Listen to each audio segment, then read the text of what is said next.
Okay, this is my tool trailer. As you can see, the DeWalt table saw in the back. It goes in underneath my miter saw. I have a dust collection, sorta, that goes into a big bucket underneath. All my sustainers up this side. Tool belts and hanging tools down that. A little bucket system that I set up for some 8-foot trim, so that this way it doesn't get banged up in the other rack behind it. Sheet goods on that rack behind there. Usually got about a sheet of everything with me. Saves me a lot of time. Miter saw set up, ready to go. It's hooked onto a DeWalt stand system, so if I have a bigger job that I need trim for, I can connect it to the DeWalt stand outside the trailer. But believe it or not, I haven't used it in probably 3 to 6 months now. I got that light there. Batteries chase charging station.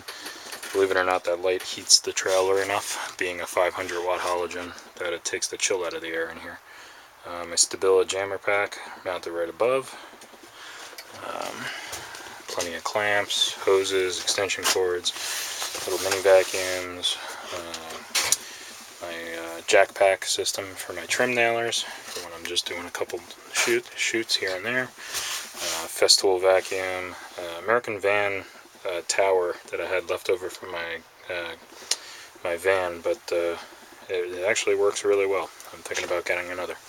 I got my Thomas currently piped into the system right now, but I got a diverter there, so I got 2 ports inside the trailer, 1 outside the trailer, and then I have power throughout the trailer.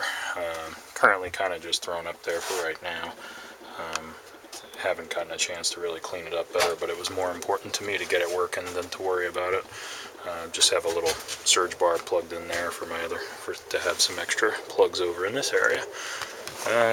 Took some Bucket Boss design things and cut them up and screwed them to the wall. They actually hold a ton of stuff. Got my 4-foot ladder mounted to that wall. Got some hooks lying around the place. Tarps are in the way right now, but another part of the Bucket Boss. Tripods, lasers, some tubes that I have my big drill bits in and stuff. This little toolbox there has a lot of little parts in it that I keep. I just need access to once in a blue moon. Down below, got 2 big Rubbermaid tubs. One's got all my cordless tools and a couple of saws. The other one's usually where all my tarps are. But it got wet, so that's why it's not down there now. On the left side, underneath my workbench here, got a couple small drawers that I keep, some electrical and plumbing supplies, just to have a little bit of stuff. Some of my trim tools, just have them handy when I'm doing trim right on the bench. Obviously have glue and stuff up behind it. Again, keeping it handy. Took some old deck post wraps and made some containers to hold some of my taller things. Back behind the American van thing is where I usually store some of the really taller pieces that get in the way if they're by the workbench. Down below the workbench, let me move my little table here.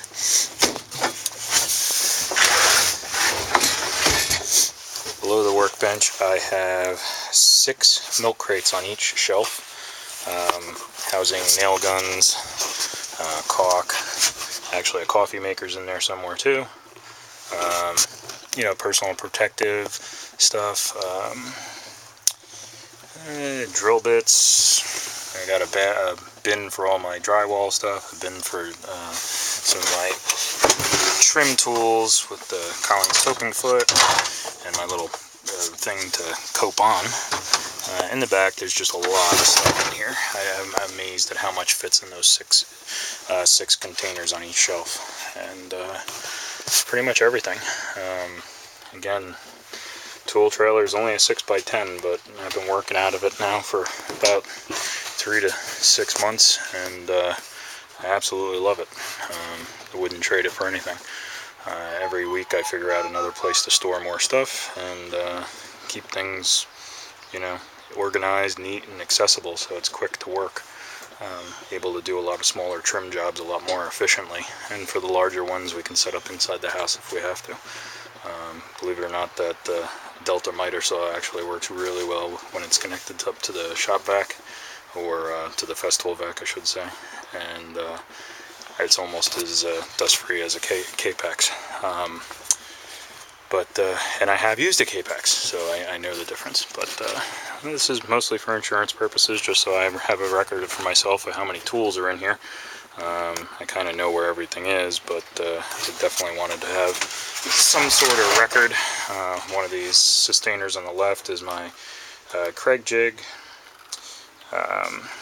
It's my whole Kreg box full of Kreg stuff. I got the 12-volt lithium-ion box with the attic on top, so that this way I got a couple drill bits with me at all times.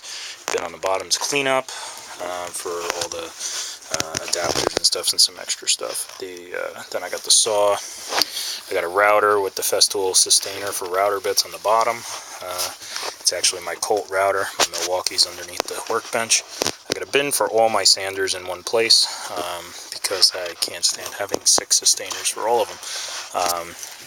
Actually have within here, I basically keep 2 sanders in there with all their supplies. Got the 5-inch Rotex and the small Porter cable, which I modified the dust port so it hooks up to my Festool vac and is actually really dust free. Got one of my little rigid sea snake on top for now. I'm waiting for a Sys 1 to come in so I can put that in a sustainer. On the bottom I got my Bosch multi-tool, the cordless multi-tool, which I use a lot. And then on top I have all my lasers in one place, just to make life easy. And stackable, of course. So my main mode of transportation of my tools is milk crates and sustainers. And these are actually the smaller milk crates, so they stack on top of the sustainers practically. So I use a hand truck sometimes with a couple sustainers and milk crates stacked on top of each other, and able to transport everything pretty simply. Next would be to be able to try to figure out a way to transport a sustainer cart that has a miter saw on top. So, but anyway, this is what I got for now. Just thought I'd share, and again, have it for insurance purposes. So, thanks a lot. Bye.